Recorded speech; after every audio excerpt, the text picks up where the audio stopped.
Well, hello everyone and welcome to today's video. And today's video I wanted to share my latest acquisition from eBay. It's a Mamiya 645 medium format camera. It's a obviously film camera, and I've struggled to load up the film. I've practiced, I'm getting there in the end, and now I'm going to take it to my one of my favorite locations to test. So hang around and see how it goes.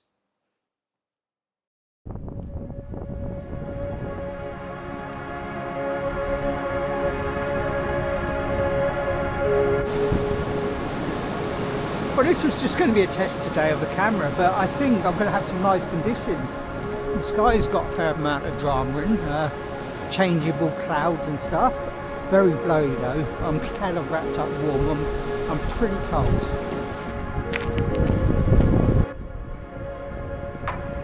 This is my favourite beach, and today I've got it to myself. So I just dumped my camera bag in the sand, grabbed the camera and started to wander. There's something about having a place like this completely empty. It changes how you move through it. There's no rush, no pressure, just space to look. But somehow I seem to put pressure on myself. The wind was up, properly up.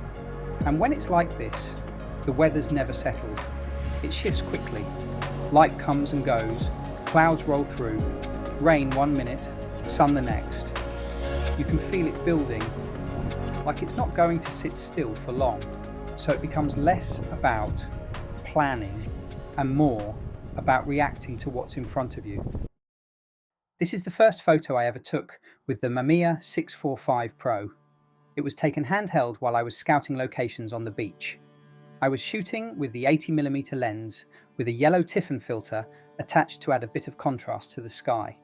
Unfortunately, I can't share any camera data, as there's no EXIF data information with this camera. I intended to write down the settings in my field notebook, but I forgot to grab it from my camera bag.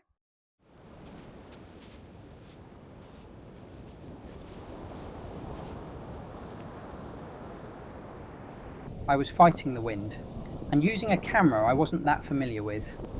Not the ideal combination.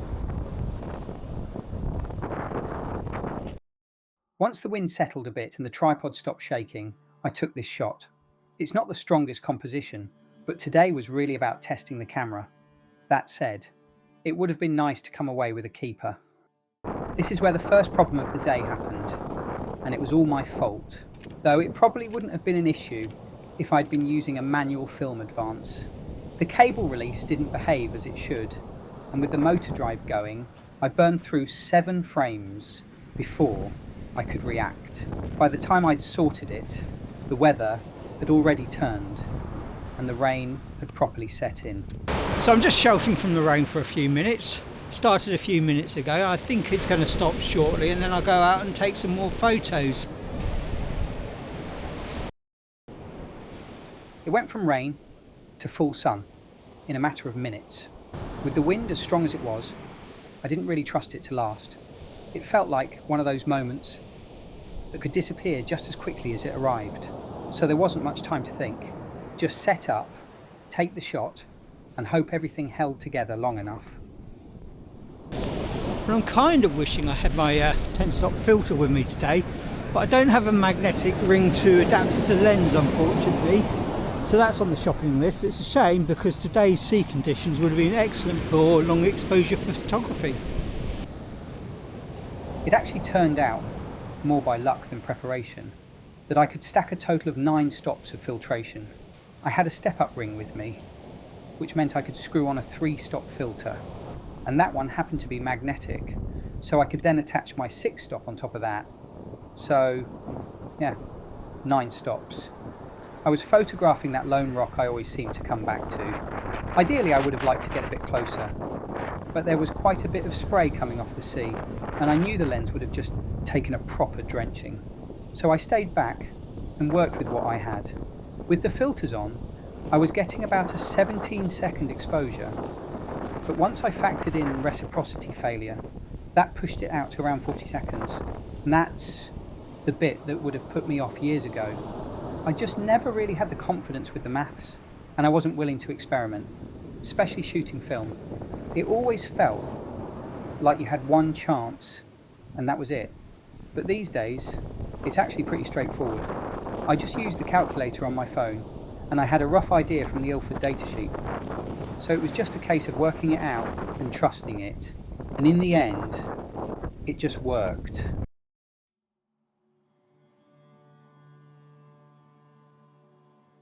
This is the final image. I don't think the composition is the strongest, but that's not really what this one's about. For me, it was more about whether everything came together.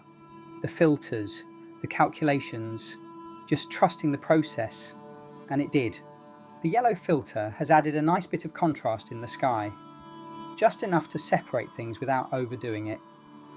Looking at it now, the rocks on the right feel a little too heavy, a bit too dark. I probably could have given it another half stop, maybe even a full stop, just to lift that detail slightly.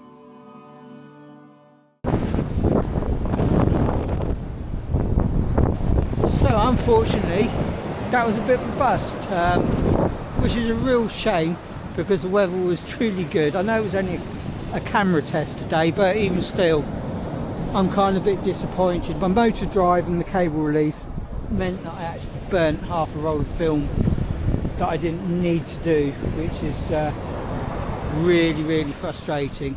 Kind of really annoyed with the motor drive, annoyed with the cable release, and more annoyed with me. I should have tested that before I actually came out. But anyway, we learn from our mistakes.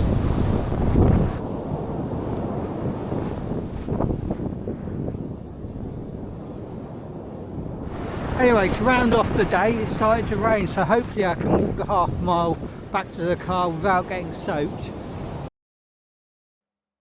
So obviously the day I had mixed fortunes with the weather, my issues with the motor drive, cable release, and my lack of preparation. But as I said, we learn from these kind of errors. But looking through my pictures on Lightroom, I think I'm going to need to add another stage to my workflow.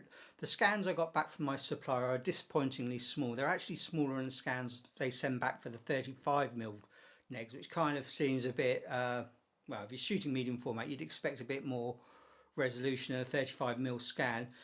So I'm hoping to find a supplier who can do drum scans for images I think will be portfolio worthy. I'm not going to bother with the other images because it's just not worth it, because it's obviously an extra expense. But all in all, it was a good day, and I did have some images I was happy with despite losing half a roll of film. But there you go. Anyway, I hope you enjoyed watching, and until the next video, I will see you later. Cheers.